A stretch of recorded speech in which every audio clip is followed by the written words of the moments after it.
Hi guys, welcome back to We Should Talk, a pop culture interview series from In the Know. I'm your host, Gibson Johns, and this week on the podcast we have Candiace Dillard Bassett from The Real Housewives of Potomac on Bravo, which finally returns on Sunday, July 11th at 8 p.m. There's going to be a 75-minute supersized episode. Like, you don't understand, like Potomac, it's my favorite franchise at this point. Like, it has surpassed Roni, it has surpassed all the other ones. I love my Housewives, but Potomac, maybe it's because I'm a DC native. Maybe it's just because this cast is so effing amazing. Like, I'm obsessed with Potomac, and I'm so excited for it to be back. And it was so fun to have Candiace on. I didn't get to talk to her last season, but we talked about everything under the sun when it came to Potomac in season 6 and the darkness of last season. This season she's going to focus on her music career, so we talked about that. She has a huge single launch coming out, music videos, the whole 9 yards. It sounds like she has a lot of stuff in the pipeline. We also talked about the Giselle and Jamal of it all, and sort of where that stands, how she is as Giselle's friend in that capacity, the quote unquote rumors about Wendy's husband Eddie and where those came from, why Candiace and Ashley can't seem to get along. We talked about a lot of different things. We also talked about that amazing Nicki Minaj Potomac for Life trailer that they dropped. Like, you guys, I'm obsessed. I've watched it 5,000 times. The list goes on. We talked about Rihanna watching the show. We talked about the Telfar photo shoot. We mentioned it all. And to finish it out at the very end, she also had some really poignant, powerful, amazing words to say about kind of where she stands as a black woman in the public eye on the show with a bunch of other women of color. In the post George Floyd racial reckoning America, and sort of how that kind of maybe affected her mindset as a public figure. And she had some really awesome words to say about that, and so definitely that's at the end, and definitely listened at the end for that, because I think that what she said is really valuable. But we had a lot of fun during this interview, and I think you guys will enjoy it, and I'm so excited for Potomac to be back on July 11th. But in the meantime, keep listening for my interview with Candiace Dillard Bassett, and tune in to the premiere of Real Housewives of Potomac on Sunday, July 11th at 8 p.m. for a 75-minute episode. Oh, and obviously, please rate, review, and subscribe to We Should Talk on Apple Podcasts or wherever you get your podcasts.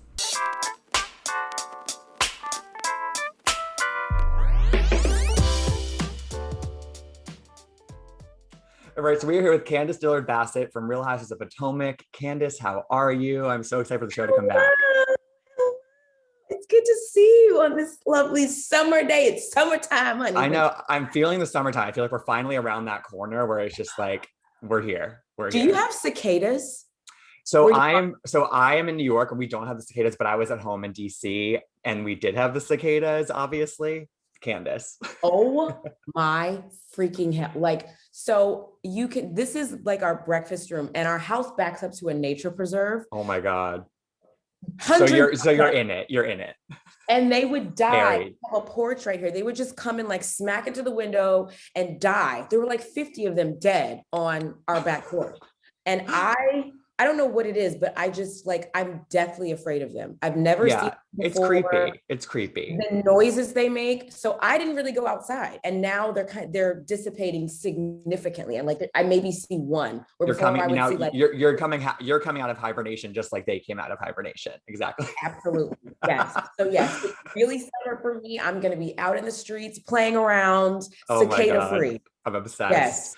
Well, so I think maybe like a week ago, maybe a couple of days ago, I've been excited for Potomac to come back since you guys started filming. But the thing that really, really got me was the Nicki Minaj Potomac for Life trailer. The way that just came out of left field in the best possible way. Like, can you please explain how that came about, if you know anything about it? So I have no idea. So we shoot our interviews, our confessionals, and it's like once a month or so they'll bring us in to sit for like 4 hours. And a lot of times they'll have us do certain press things while we are sitting in the chair. Mm-hmm. So I'm there, and our EP, Eric, is like, here, we're going to do this. And I'm like, what is this? There was no time to prep. I didn't get to like wet my whistle or nothing, child. It was go. So I had like 5 minutes to kind of read, because everybody knows that song. Right, like the chorus, exactly. Yeah. So I was just kind of like learning the lyrics to the beat of the song. And it was kind of like a lot of tongue twister moments. So I'm like, okay, let me do this one more time. Right. 3 times in practice. And then, you just kind of go with it. And they had the words up like on a prompter. Okay. Yeah. For those of us who just couldn't catch on. And we just did it. So I'm like, okay, I hope this looks good, because it turned out so well, Candiace. It did. When I saw it, I was like, what? Like, we look like we're actually singing the song. Yes. 100%. Now I'm just seeing Potomac for life in my head. Yes. Like I could have Potomac for life.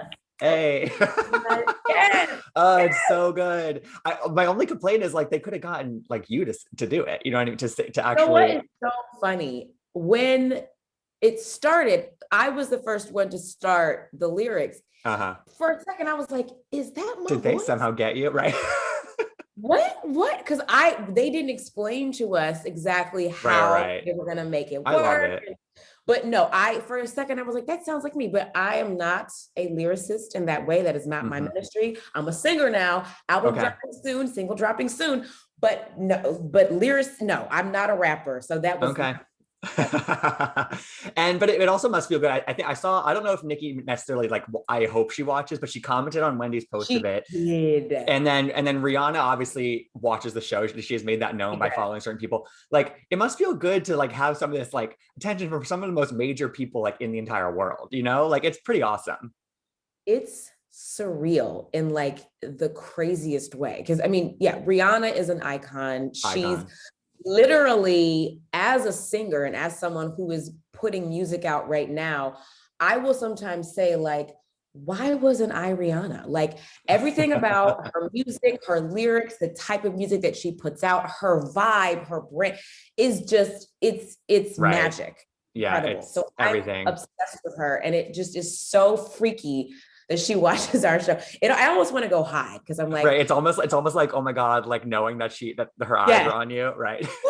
Yeah, I almost can't even handle it. Yes, I love it. When I saw Nikki comment on Wendy's post, I also lost it. That was it's two icons right there. And let's talk about your music career, because that's teased a little bit in the trailer. We have not seen the first episode yet. But you say in the trailer, we find out that Chris is now going to be your manager, and we see you rehearsing for certain things. Talk to me about kind of the decision to take him on as a manager, and sort of how that's going to potentially go. Because it seems like there's going to be a little bit of like drama in there. So first things first, he is my husbander. Okay. Kris Jenner is shaking from momager. It's husbander. Yes. So when, I guess like maybe 3 years ago, we hired some people on our team to do certain things to kind of help me get my name out. And they weren't really doing the best job. And Chris was kind of like on the side, just, being a supportive husband, just making sure that everything was what it was supposed to be. And he ended up saying to me one night, you know what, like, these people are not doing what we need them to do. I can do this for free, and for free. Like, don't pay me, right? Pay somebody to do it. I'm just like making calls and making sure that you're set up, and we can just do it this way until we get to the point where we're able to find someone that can really take over. Right. And what ended up happening was, I'm the kind of person that does not trust a lot of people to be that close to me, and working in such close proximity to me. I really only trust like my mom, my sister, my husband, and Jesus. Okay, that's it. Outside of that, it's like I don't want you in my. It's like you're out until you're really in, right? Exactly. Yeah. And I almost became like attached to having Chris speak on my behalf, because he knows me. He knows when I'm in a good mood, when I'm in a crappy mood. He knows how to speak my language. He knows how to kick me in the butt when I need it. He's my protector. And so it worked in a way that, we didn't need to change it. And now I do have another publicist. I have a music manager. I have, producers. I have a team, but Chris will always in some way exist in that role. Like he can't leave, and he doesn't want to. If it became a thing where he was like, okay, I don't want to do this anymore, I would obviously. And you could find somebody, right? Exactly. Right. Yeah. But he and my mom and my sister like know me the best.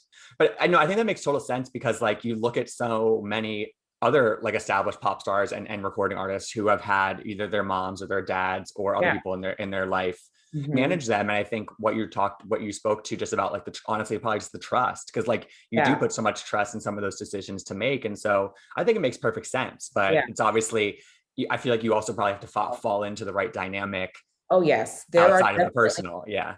There are moments, and you will see some of them this season, where we bump heads, and I have to adjust my expectations, and we have to kind of figure out what the boundaries are as far as when we're talking about business versus when we're talking about, family stuff. Yeah. You also get to see my mom, who moms are haters. Like mom. And Dorothy's done her fair share of hating on you, I have to say. Hating on me. But she's also she's very protective of me. Of course. And she wants the best for me. So she's like, well, you need to be careful, Candiace, because Tamar and Vince was her manager, and he was stealing, and just bringing things out of the work that have nothing to. Mary J. Blige's husband was stealing from her.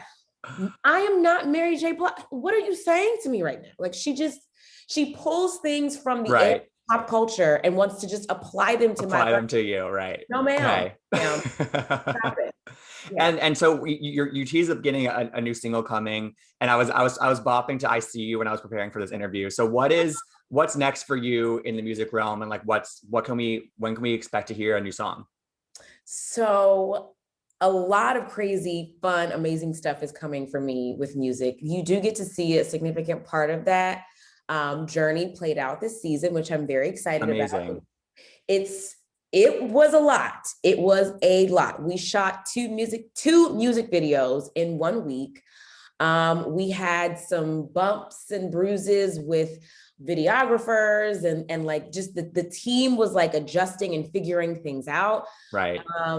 But you see me in the studio. I am releasing my first single on 7-Eleven.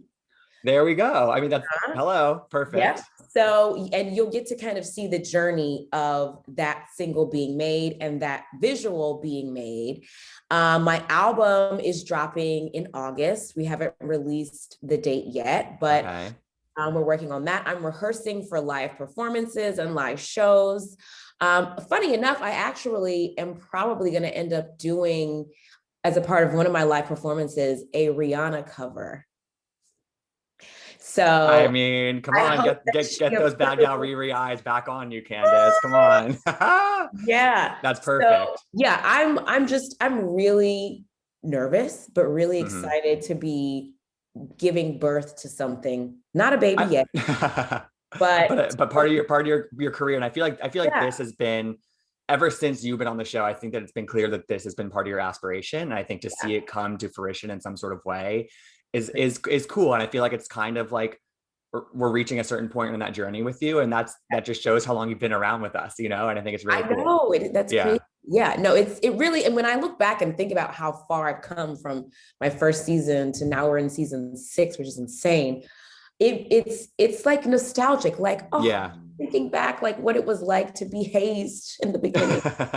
And just to see that music has always been a part of who I am. Yeah, for sure. And to now get the chance to prove myself as a real artist, not just, I'm not here to make bops. I'm not here for a good time. I'm here for a long time. Yeah, for sure. And I really want the respect of the industry. And I know that that's going to take really grinding and putting in work and being a freshman.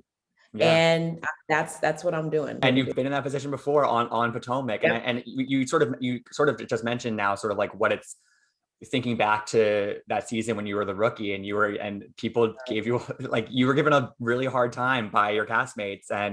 But I remember you coming back for that next season, and you sort of clearly having learned from that first season that you had on the show. And so I would just love for you to talk a little bit about sort of like just your journey on the show. Obviously last season was a really tough one for a lot of people and mostly yourself, but you've had such a up and down, mostly up journey, I think, on the show, but I would just love to hear from you just reflecting on that a little bit. I almost don't have the words because, this experience and this platform is such a blessing. And it's not something that, you can dream, like, I guess you can dream it up, but it's not something that you think is going to happen. And I remember sitting and watching the first season of Potomac, and I was a viewer because, I live in the Washington, D.C. area. I grew up around Potomac. My family was actually stationed at an Air Force base that's in Maryland, and we had friends and family that lived in Potomac. So as a child, I was going, driving down River Road to go see my uncle. Product of the area, yeah. So it was so crazy to see only the second iteration of Women of Color to have a show on the Housewives platform, and that was really exciting. And then, of course, because it's in my area, I was like, oh, I'm going to watch this. I want to see what these girls are talking about. And then I knew Ashley from the pageant world. So it's like, oh, I know her. And then I remember sitting with Chris and saying, like, where was I when they were like, why not me? Exactly. Yeah. And I literally spoke it. I spoke it because I think a year and a half later, I was being reached out to join the ladies. And it was just a surreal feeling, but it's such a blessing because if you come in with a set of goals and you come in with a trajectory, the beauty of this network is that they want to uplift and empower women. It's a franchise about crazy, ambitious, ridiculous, smart women. And I can't really even explain like how grateful I am to the network for even wanting to follow my music journey, wanting to follow me. You also get to see me doing some of my acting and going on auditions and self-taping for things because we're still self-taping because we're still in quarantine. But it's just really amazing to watch my journey through the eyes of the people that really kind of shape my journey. Absolutely.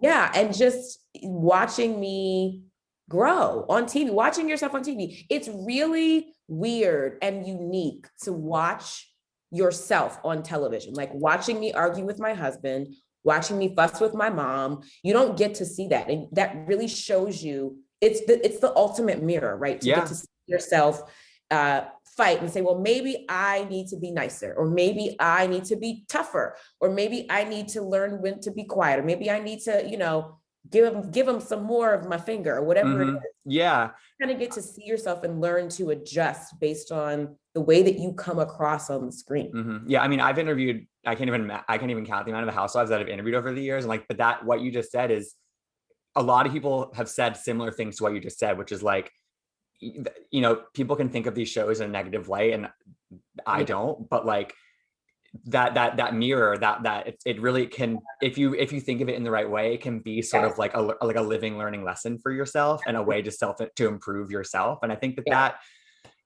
not everyone maybe takes it that way, but I think like if you think about it in that capacity, it's actually really rewarding for you. And I think absolutely. Yeah. You really have no idea. I think the gift and the curse of our viewers and our fans is that they have no idea what really goes on. And you think you do, but it's a big shoe to walk in. And it's a lot of responsibility, and it's a lot on all fronts. But at the end of the day, it's a huge blessing. And I love the way that I'm able to chart my own path. Absolutely. For everybody to see. It's really amazing. Yeah. So Candiace, we have season 6 coming on July 11th, which is like, again, like you and I have been watching since the beginning. So I'm sort of like, the fact that we're in season 6 is kind of crazy. Yes. And obviously last season was a really tough year for you, and it was filmed a while. Like it was filmed 2 years ago. So we don't need to, I don't want to rehash it. Like we've just been talked out of, but I'm curious for you going into filming and for season 6, what was your headspace like in terms of like, let's move forward, let's not rehash it, let's go from here? Like, where was your head at the beginning of filming for season 6? Well, I was in a couple of places. I mean, I think for sure I was still coming off of being really depressed and having a lot of anxiety about just not being able to control a narrative that was just clearly malarkey. It was clearly just a lot of craziness. And I had a lot of really good talks with some of the girls. I had really great talks with the network. They were very supportive of me. Good. They really made sure that I was okay. Mm-hmm. And they wanted to make sure that I was okay. And, you know, all that aside though, it can be triggering just to go back into a space that when you came out of that space, you were, you know, and disheveled, emotionally disheveled. That makes sense. Yeah. Yeah. So I had a little bit of apprehension and a little bit of just the unknown is very frightening for humans, for people in general. And it was a lot of unknowns. What was going to happen? How would people respond? What's the morale of the group as a whole? Because the life was sucked out of the group and the morale of the group was just damaged. And I felt like in a little bit of a way, I had a responsibility to help repair that. So I had a lot of feelings and, you know, it was a lot of positive and a lot of negative, but I think that, you know, when you get rid of negativity, it makes it easy to move forward. And we all, the cast that you will see in season 6, we all wanted to move forward and we all wanted to repair and heal. And so that's what we did. And there was, you know, there's no shortage of drama, but I believe that, but I do think that like just at a certain point, like things just went too far. Like, I mean, at various points, but I think that by the end of the reunion, it was just sort of like, wow, how did we get here? You know? And I feel like, I mean, at least as a viewer, I was hoping that for season 6, it would be some sort of like fresh start in some sort of way or reset. And so I'm glad to hear that kind of everyone was on board with that. Oh yeah, there was definitely a fresh start. And then, you know, having our new wife, Mia. That was down the list of questions, Candiace. Yes, Mia she's a ball of energy. She's fresh air. And she's really sweet. She kind of starts out really rocky, like incredibly rocky. So she starts out rocky okay. With certain people. Okay. With almost everybody. Wow. Okay. That's one way to start. Yes, I was looking like, what is happening in here? So she came in hot. She came in scorching. Okay. Yes. It was really funny to see. And so I was there for some stuff and then I heard about other things and it's like putting all the pieces together to be like, what is going on? She said, what to whom and why and huh? Yeah. So, okay. But her life is such it's like a storybook. It's like a Lifetime movie. And just, she doesn't look like what she's been through at all. So just to see her be so, you know, standing firm in who she is and being confident. Good for her. Yeah. And you'll get to see her story play out. Yeah. Well, Candiace, I mean, so she comes in hot with everyone, but when that trailer for the season came out, there was the great salad toss heard around the world. I swear to God, like I'm calling it the salad toss, the great salad toss of 2021. There was a back and forth. What can you tease for me about how we get to that point? Oh my gosh. It was over the river and through the woods. It was like a journey. Like we started out cool and then it was like great. And then it was like, wait, what? And then it was like, huh? And then it was like salad. So you almost don't even know how it happened. We got there, right? But it was like, it wasn't it didn't happen like quickly. It was very much so like a journey to, of communication and miscommunication and just Mia had to, she had to find her place and find her way and learn that, everybody here is successful. Everyone here has had at one point something to prove. And right. you don't got to do all that, girl. Like we gonna get to know you. Your turn is coming. You're gonna have your like chance. settle down, right? Exactly. Yeah. Just simmer down. And I think, you know, she got there, but there was salad before that. There was salad before that. Undressed salad. R.I.P. that salad. Yeah, I was literally gonna. Should I ask her if there was dressing on that salad? No, did you get the oil out of your clothes? Okay, good. No, I thought it wasn't dressed. It was dry salad. We were having lunch. I think it was lunch. We were having lunch, and on, you know, and yeah, and now we're throwing food in somebody's house. Well, you defended yourself quickly on that one, so that was some salad. It seems like another big thing of this season is gonna be Giselle and Jamal, and then also something that Giselle brings up about Eddie and Wendy, or Eddie's infidelity with Wendy, or alleged whatever. I don't even know what it was. I guess first, as somebody you're great friends with Giselle, you know, with the Jamal of it all, how do you think about that? And I'm sure you want to be there to support her in some ways through these. I mean, it's tough. She put herself out there to very publicly get back with him, and then obviously, you know, as Karen says, he dragged her, and it's really unfortunate. But I'm curious, as her friend, how you sort of think about that for her. Well, you know, it's not the easiest to be a friend to Giselle in that way, because she can be a little closed off, right? Like totally. She's the world could be on fire and everything could be crumbling around her, and she's going to be like, it's fine. And she's not going to tell you anything about her relationship, right? Yeah. So there was, you know, we kind of went through that a little bit, where it was clear that there was a little bit of trouble in paradise. And as a friend, you know, I'm going to come to you one-on-one personally and say, hey, are you good? Are you okay? What's happening? And at first she was kind of, you know, giving me the Heisman, like not in a negative way, but just like, we're fine. You know, we're probably going to take a break. And then I was like, but what a break? Why? Like, this is the perfect time to be bumping in the sheets. Right. Come on. We're in the quarantine. You can't go anywhere. You might as well lay with the people you know, honey, child, please. So you said it. Yeah. Yeah. So it was weird that she was at first, you know, kind of just guarded. Yeah. Guarded. And also just giving like very light tidbits about what was going on. And then eventually she did share, you know, that they had broken up. But they're also just, it's weird because they're friends. Like I remember years ago, like being around her, and they're FaceTiming every 5 minutes. He comes up to visit all the time to see the girls.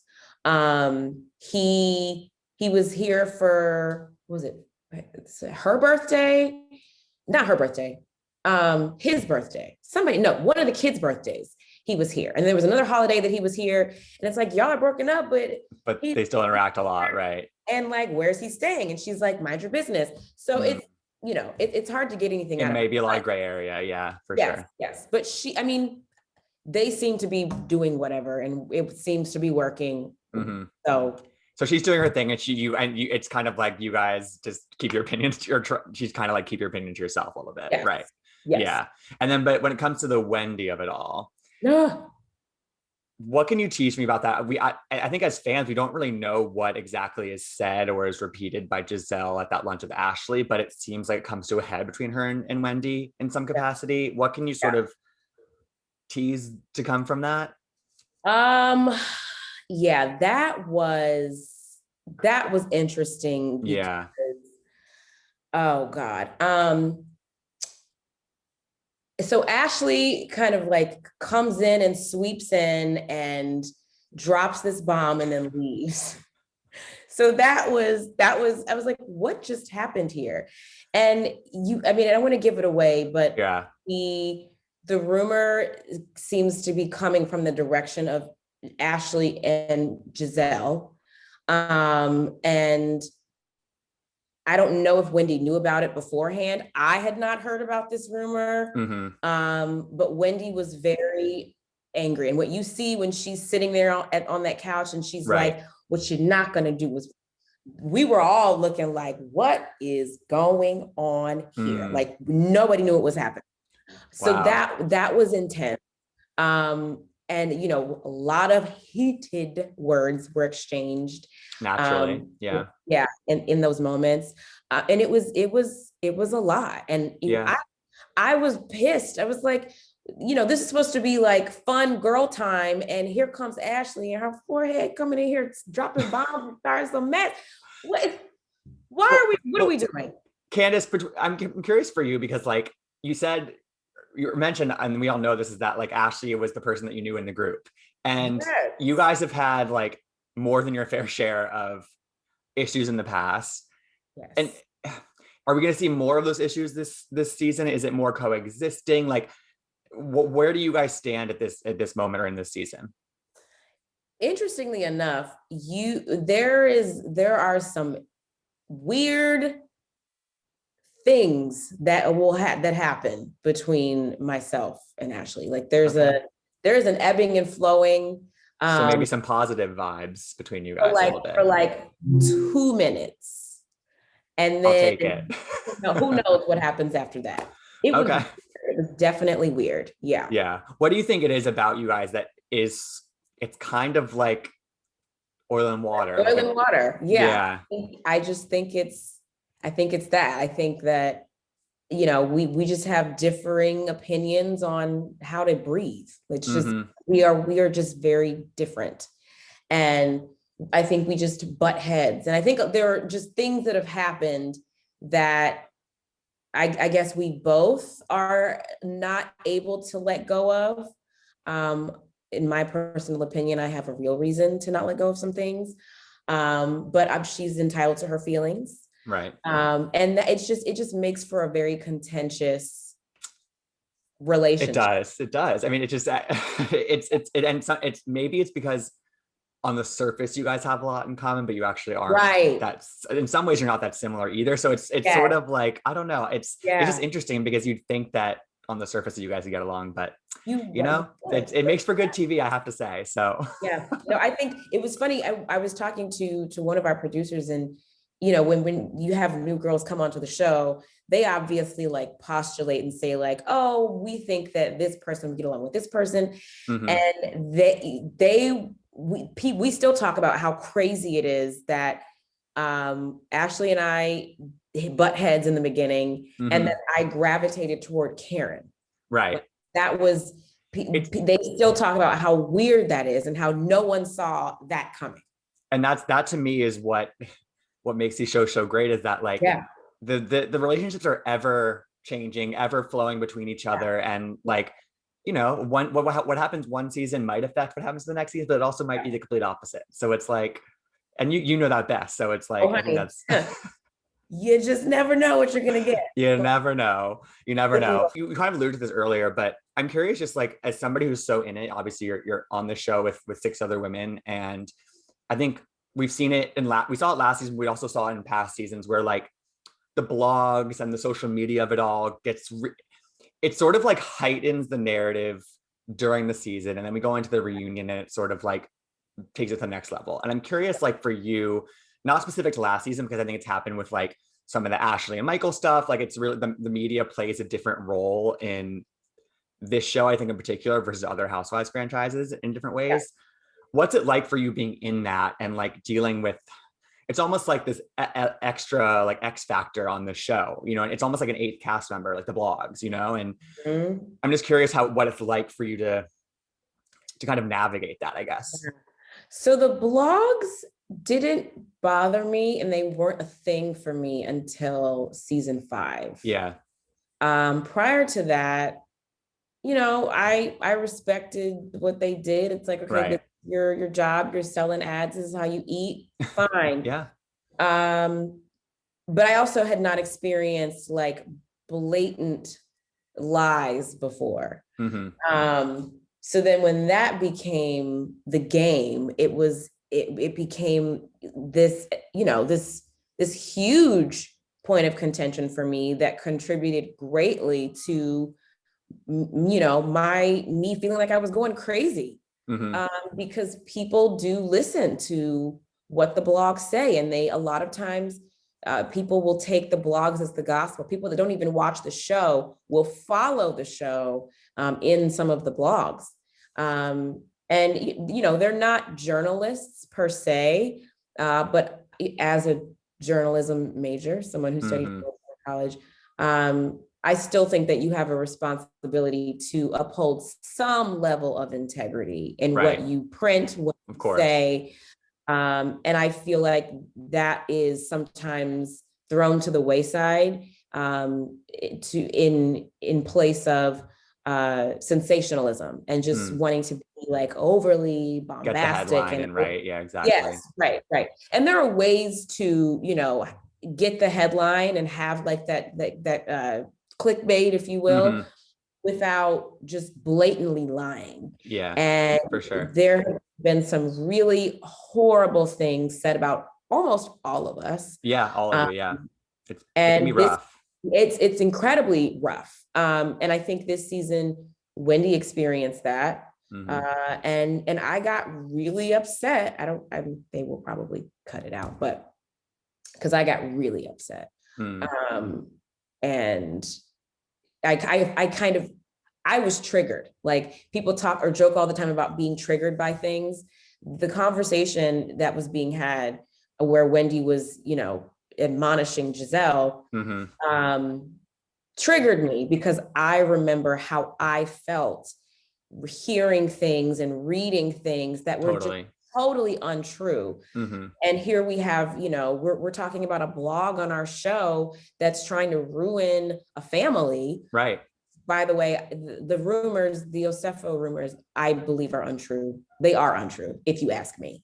But it can be the most outlandish lie. It's right, but it's still going to make it in, and it's going to be out there, and that's what I feel like is so tough for you guys to like work through, because it's your real lives. And so I think, and people forget that we become absolutely caricatures. Yeah, absolutely. Become a way escapism for people. So which in some ways works, but but you have to come back to we're on a reality show, and these are real people. And so I'm glad that you were there for Wendy, even though it was a tough thing for you to sort of re-experience. It sounds like you really back her up in the situation, and so I think that's really nice to hear. Totally. And that, I mean, I love that you call the blogs our seventh or eighth cast member. It kind of is. It sucks, but it kind of is. That cast member, we want to kick her off. She gets the villain edit. She gets the villain edit this season. Get her out of here. And Candiace, before we wrap, there's two other things I want to ask you about. One is so this, this is the first season of Potomac, which is, again, all women of color, that has been filmed since June of 2020, when there was the big racial reckoning in our country. And this is you guys. I mean, this is the world was changed after that month and I'm curious for you. I mean, like on the reunion, we had that whole debate about colorism, which I think was groundbreaking in and of itself to be talking about that on national television in such an open way. Like, I'm curious how you thought about filming the show in that capacity. Like, do you, because you guys are such a great representation for people, and it's the space that you guys hold in pop culture is so specific and so rare. And we also had some great conversations last year, but that was before kind of what would happen in the country wide. And so I'm curious how you think about, I don't know, like your position that's really high profile, and you're on these shows that you are representing people, whether that's fair or not. Like that's kind of what it is. And I don't know, I would just love to hear you talk about that, because again, this is the first season since last June. It really puts it in perspective when you think about it like that.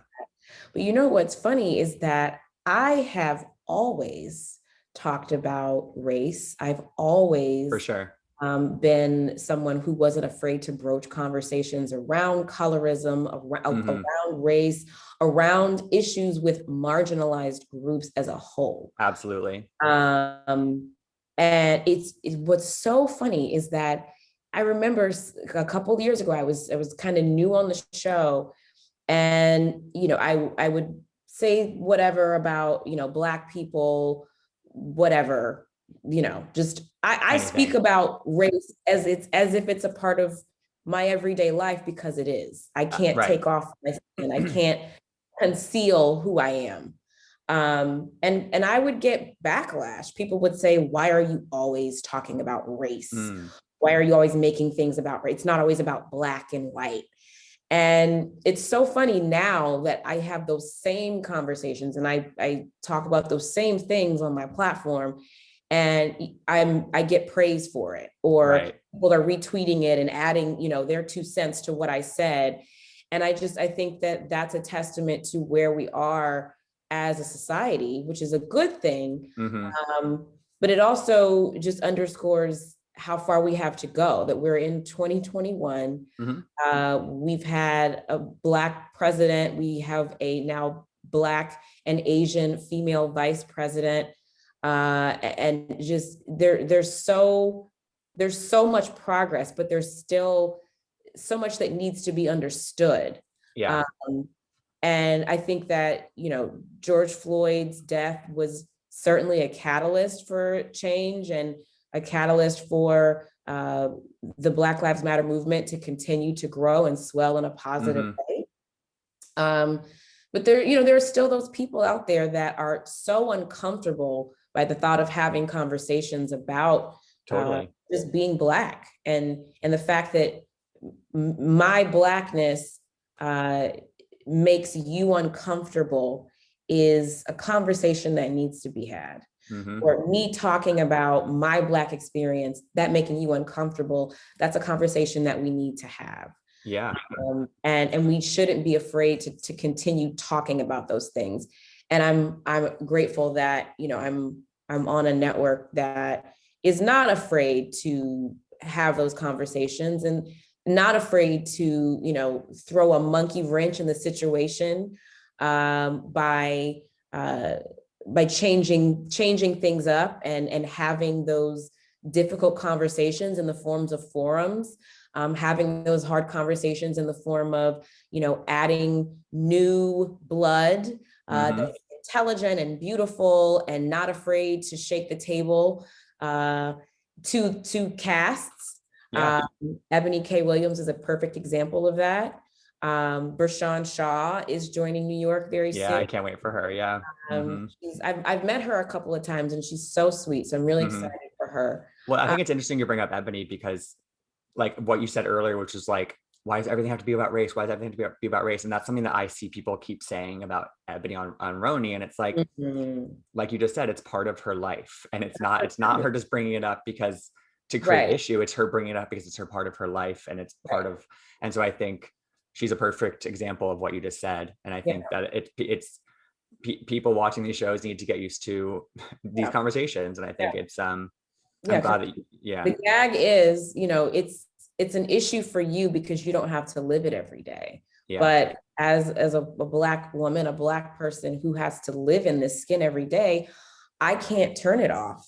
So, it's, I'm sorry that it makes you uncomfortable, but get over it. This is, stop watching if you don't want it. You don't want to listen, but also I hope you keep watching because you need to learn. So there's something to learn. And I think, absolutely. We, even as people of color, we have to be cognizant of the fact that at the end of the day, we want, what your intention should be is to educate in a positive way so that we can continue to move forward as a society, a global society that is accepting of one another as humans, and removing the racial piece as a whole.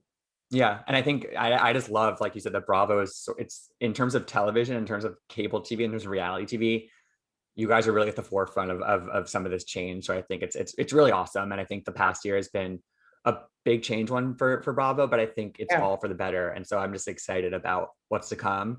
And to end on one thing that I like can't stop thinking about, it's like living rent free in my head, is the Telfar photo shoot that you guys did for his collaboration. Candiace, like when that dropped, because I remember some stuff leaked from like there were like blurry photos of you guys like in the big group photo, and I was like, nobody knew what it was. And then when that in style shoot dropped, I was just like, what is this? No, I was just like, I was at a loss for words. I mean, again, it's probably like the kind of similar to like the Nicki and Rihanna conversation we had at the beginning of this interview, which was like probably just surreal. Probably like, how did I get to this point? all just of that. briefly tell me about that. And also, did everyone behave themselves on set? I hope they did. Oh my gosh. Yes. So first of all, Telfar is the kindest person you will ever meet. He's so sweet. His energy is just so calm and just he's a nice person. And he's been in this industry for years. So to see him to now be, getting all of this notoriety and to be seen, totally. Partnering with UGG and to have his feature in InStyle, and the fact that he chose us to debut his new line it's such an honor. Yeah. And that's where I was for the whole, I think we were all in that space for the whole day. It was just so surreal to be there and to have everything for us, that it was all for us. When I saw because they didn't tell us when it was dropping. I think just dropped. Yeah, it just dropped. And I woke up and my phone was blowing up like, oh my God, you're da, da, da. And I laid in the bed just like gagging, like, yeah, because it just looked so good. It looks insane. And like you in particular, you have like a power pose in that big group, group shot. Like you're right there. Like I think, whatever. It's good. It's good. Yeah, Giselle in the blonde wig, like oh my God, it was giving Daenerys, like just giving very much Game of Thrones vibes. Yes. We were all happy to be there. Good. There was no drama. Even between people that you would think there'd be drama with, everybody was just so excited to be on set, and everybody was so nice on set, and just making sure that we were good. We were in these two huge mansions that were right next door to each other, so they were just sort of shuttling us back and forth between these mansions. I love it. And I think we were close to Potomac where we shot. So we were just in hog heaven, like they were feeding us and giving us champagne, and we're being carted around, and they're taking our pictures. That's like next level, treat exactly treatment. We all I'm had obsessed. Time. Yeah. It was my God. Well, Candiace, it was so fun to catch up and get to talk to you, and I'm just so excited for you guys to come back and be on our screens every week. I know Potomac comes back on Sunday, July 11th, and it's going to be a 75-minute episode, which is another plus at 8 p.m. So we love it. We love that. Yes, but after people listen to this, where can people follow you? Where can people hear your music? Do your plugs that you need to do. Yes, so you can follow me if you dare on Twitter at CandyGal, CandeeGal, on Instagram at CandyGal09. My website, CandiaceDillard.com. My new single drops on July 11th. There'll be a pre-order available on July 2nd. So look out for that. And the album is coming sometime in August. So look for all the things. We're giving you visuals, we're giving you levels, we're giving you real music that I'm really proud of. It's giving you R&B, it's giving you some pop, some rock, all the things that you need in your life. She can do it all, you guys. Well, Candiace, it was so fun to talk to you, and hopefully I will see you soon. You will see me soon, down in the Potomac. So thank you so much. Yeah. Bye, Candiace. Bye. Thank you so much for listening. For more celebrity interviews, subscribe to We Should Talk on Apple Podcasts or wherever you get your podcasts. If you like what you heard, please rate and review us, as any show of support you can give us would be greatly appreciated. You can follow me at Gibsonoma on Twitter and Instagram, and you can follow In The Know at In The Know on Twitter and at Watch In The Know on Instagram. We'll talk to you next time.